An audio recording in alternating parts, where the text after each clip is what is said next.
যুক্তরাষ্ট্রের president Donald Trump white হাউসে ঘোষণা করেছেন গাজা নিয়ে কিছু ভালো খবর আছে। কিন্তু এই সুখবর কি? যুদ্ধবিরতি, বন্দি বিনিময়, নাকি আরেকটি কূটনৈতিক চাল? কাতারের প্রধানমন্ত্রী শেখ মোহাম্মদ বিন আব্দুল রহমান আল থানির সঙ্গে সাক্ষাতের আগ মুহূর্তে এই মন্তব্য করেন ডোনাল্ড ট্রাম্প। এই বৈঠকের পেছনে আছে দোহায় হামাস ইসরায়েলের পরোক্ষ আলোচনার প্রেক্ষাপট, যেখানে বলা হচ্ছে নাটকীয় অগ্রগতি হয়েছে। ইসরায়েলের একটি সংবাদ মাধ্যম জানায় এই চুক্তির পথে এখন আর বড় কোনো বাধা নেই। নেতানিয়াহু নিজেই সেনা প্রত্যাহারের ব্যাপারে অতিরিক্ত নমনীয়তা দেখিয়েছেন বলে দাবি করেছে এক ইসরায়েলি কর্মকর্তা।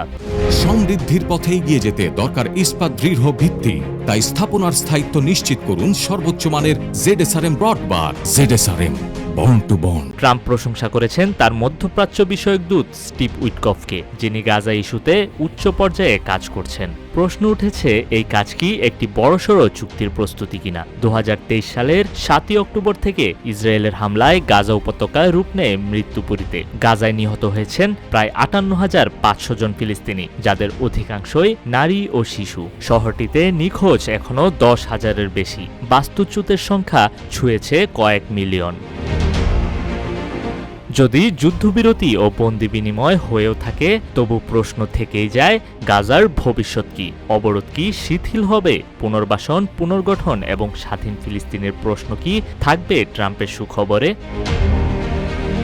হোয়াইট হাউসের আলো ঝলমলে কক্ষ থেকে যখন প্রেসিডেন্ট ট্রাম্প সুখবর বলে ঘোষণা দেন, তখন গাজার আকাশে হয়তো তখনও উঠছিল ড্রোন, কিংবা ধ্বংসস্তূপে নিখোঁজ শিশুর খোঁজ চলছিল। সুখবরের সংজ্ঞা ক্ষমতাবানদের হাতে যখন চলে যায়, তখন সেটি প্রহসনেরও রূপ নেয়। তবু যদি সত্যি এই ঘোষণা একটি যুদ্ধবিরতির দিকে এগোয়, তবে তা হবে কূটনীতির এক জটিল মোড়। ফিলিস্তিনি জনগণের চোখে এখনও সেই প্রশ্ন, আমরা কি শুধু একচেটিয়া শান্তির প্রোপাগান্ডায়, নাকি সত্যিকারের স্বাধীনতার পথে? নিউজ ডেস্ক, রূপালী বাংলাদেশ।